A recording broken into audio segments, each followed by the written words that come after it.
ಹೊಸ ಬಡಾವಣೆಯ ಗ್ರಾಮ ದೇವತೆ ನಲ್ಲಗಂಗಮ್ಮ ದೇವಾಲಯದ ಜೀರ್ಣೋದ್ಧಾರಕ್ಕೆ ಊರಿನ ಮುಖಂಡರಿಂದ ಸಿದ್ಧತೆ. ಇಂಜಿನಿಯರ್ ಪ್ರದೀಪ್ ನೇತೃತ್ವದಲ್ಲಿ ದೇವಾಲಯದ ವಾಸ್ತು ಮತ್ತು ನೀಲನಕ್ಷೆ ತಯಾರಿ. ಬೇತಮಂಗಲದ ಹೊಸ ಬಡಾವಣೆಯಲ್ಲಿ ನೆಲೆಸಿರುವ ಗ್ರಾಮ ದೇವತೆ ಶ್ರೀ ನಲ್ಲಗಂಗಮ್ಮ ದೇವಿಯ ಹಳೆ ದೇವಾಲಯವನ್ನ ಜೀರ್ಣೋದ್ಧಾರಗೊಳಿಸಲು ಊರಿನ ಮುಖಂಡರು ಹಾಗೂ ಭಕ್ತಾದಿಗಳು ಭರದ ಸಿದ್ಧತೆ ನಡೆಸುತ್ತಿದ್ದಾರೆ. ಇಂದು ನಡೆದ ಊರಿನ ಪ್ರಮುಖರ ಸಭೆಯಲ್ಲಿ ನೂರಾರು ವರ್ಷಗಳ ಇತಿಹಾಸವಿರುವ ದೇವಸ್ಥಾನವನ್ನು ಅಭಿವೃದ್ಧಿಪಡಿಸುವ ಬಗ್ಗೆ ಚರ್ಚಿಸಲಾಯಿತು. ದೇವಾಲಯವು ಶಿಥಿಲಾವಸ್ಥೆಯಲ್ಲಿದ್ದು ಭಕ್ತರ ಅನುಕೂಲಕ್ಕಾಗಿ ಸುಸಜ್ಜಿತ ಹಾಗೂ ಭವ್ಯವಾದ ಮಂದಿರವನ್ನ ನಿರ್ಮಿಸಲು ಒಮ್ಮತದಿಂದ ತೀರ್ಮಾನ ಕೈಗೊಳ್ಳಲಾಗಿದೆ. ಈ ಜೀರ್ಣೋದ್ಧಾರ ಕಾರ್ಯದ ತಾಂತ್ರಿಕ ಜವಾಬ್ದಾರಿಯನ್ನ ಇಂಜಿನಿಯರ್ ಪ್ರದೀಪ್ ರವರಿಗೆ ವಹಿಸಿದ್ದು, ಅವರ ನೇತೃತ್ವದಲ್ಲಿ ದೇವಾಲಯದ ವಾಸ್ತು ಮತ್ತು ನೀಲನಕ್ಷೆ ಸಿದ್ಧಪಡಿಸಲಾಗಿದೆ. ಮೂಲ ವಿಗ್ರಹಕ್ಕೆ ಧಕ್ಕೆ ಬರದಂತೆ ವಾಸ್ತುಶಾಸ್ತ್ರದ ಅನುಸಾರವಾಗಿ ನಕ್ಷೆಯನ್ನ ರೂಪಿಸಲಾಗಿದ್ದು, ಗರ್ಭಗುಡಿ, ಮುಖಮಂಟಪ, ವಿಮಾನ ಗೋಪುರ ಸೇರಿದಂತೆ ಭಕ್ತರು ಕುಳಿತುಕೊಳ್ಳಲು ವಿಶಾಲವಾದ ಸ್ಥಳಾವಕಾಶವನ್ನ ನಕ್ಷೆಯಲ್ಲಿ ಅಳವಡಿಸಲಾಗಿದೆ. ಇನ್ನು ಮುಂಬರುವ ಯುಗಾದಿ ಮತ್ತು ಶ್ರೀರಾಮ ನವಮಿಯ ನಂತರ ದೇವಾಲಯದ ಜೀರ್ಣೋದ್ಧಾರ ಕಾರ್ಯವು ಪ್ರಾರಂಭವಾಗಲಿದೆ ಎಂದು ಊರಿನ ಮುಖಂಡರು ತಿಳಿಸಿದರು. ದೊಡ್ಡದಾಗಿರ್ಬೇಕು ಅನ್ನೋದು ಒಂದು ಆಸೆ. ಅದು ಹೆಂಗ್ ಬರ್ತದೆ ಶಾಸ್ತ್ರ ಪ್ರಕಾರ ಹೇಳ್ಬಿಡಿ.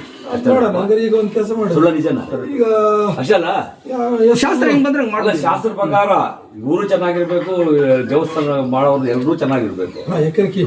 ಅಷ್ಟೇ. ಗಂಗಮ್ಮ ತಾಯಿಯನ್ನು ಚೆನ್ನಾಗಿ ತಿಳ್ಕೊಂಡು ನಾವು ಈ ಜಾಗನ ಬದಲಾಯಿಸಿ ಇನ್ನೂ ಚೆನ್ನಾಗಿ ಕಟ್ಬೇಕು ಅಂದ್ಕೊಂಡಿದೀವಿ ತಾಯಿ.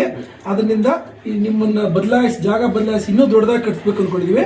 ದೊಡ್ಡದಾಗಿ ಕಟ್ಬೋದಾ ಅಥವಾ ನಿಮ್ಮ ಜಾಗಕ್ಕೆ ಯಾವುದೇ ತೊಂದರೆ ಇಲ್ಲ, ದೊಡ್ಡದಾಗಿ ಕಟ್ಬೇಕು ಅಂದ್ಕೊಂಡಿದೀವಿ. ಅದು ನಮ್ಗೆ ಒಳ್ಳೇದಾಗುತ್ತೆ ಅಂತ ದೇವ್ರನ್ನ ತಿಳ್ಕೊಂಡು ಸರಿ. ಅಷ್ಟೇ ಎಲ್ಲನ ಎಷ್ಟು ಕೈಗೆ ಸಿಕ್ಕಿದ್ರೆ ಅಷ್ಟು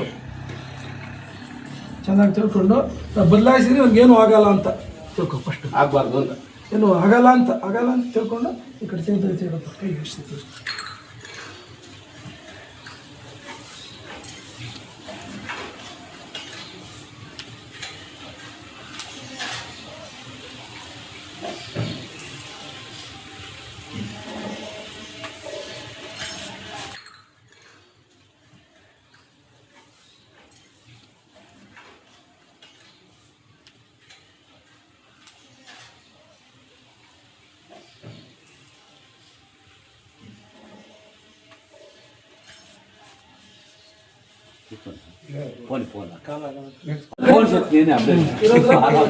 ಲಾಂಗ್ ಎಷ್ಟನ್ನ ಮಾಡ್ಕೊಳ್ಳಿ, ಬದಲಾಯಿಸಾಗಿಲ್ಲ.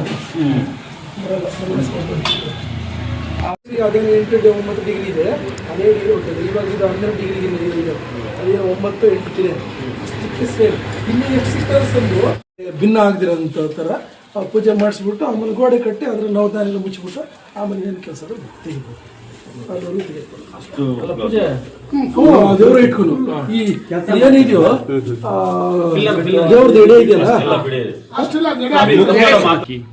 ಭತ್ತ ಹಾಕ್ಬಿಡಿ. ಭತ್ತ ಜೊತೆಗೆಲ್ಲ ನವಧಾನ್ಯ 9 ನವಧಾನ್ಯಗಳು ಒಂದು ಪಾಕೆಟ್ ಫುಲ್ ತಗೊಂಡ್ಬಂದ್ಬಿಟ್ಟು ಎಲ್ಲ ನವಧಾನ್ಯಗಳು ಒಂದೊಂದು ಕೆಜಿ ಹಾಕಿ ಉಳಿದಿರೋದು ಅಕ್ಕಿ ರಾಗಿ ಹಾಕಿ ಆಯ್ತಲ್ಲ. ರಾಗಿ ಬೇಡ, ರಾಗಿ ಬೇಡ, ರಾಗಿ ನವಧಾನ್ಯ ಲೆಕ್ಕ ಬರಲ್ಲ.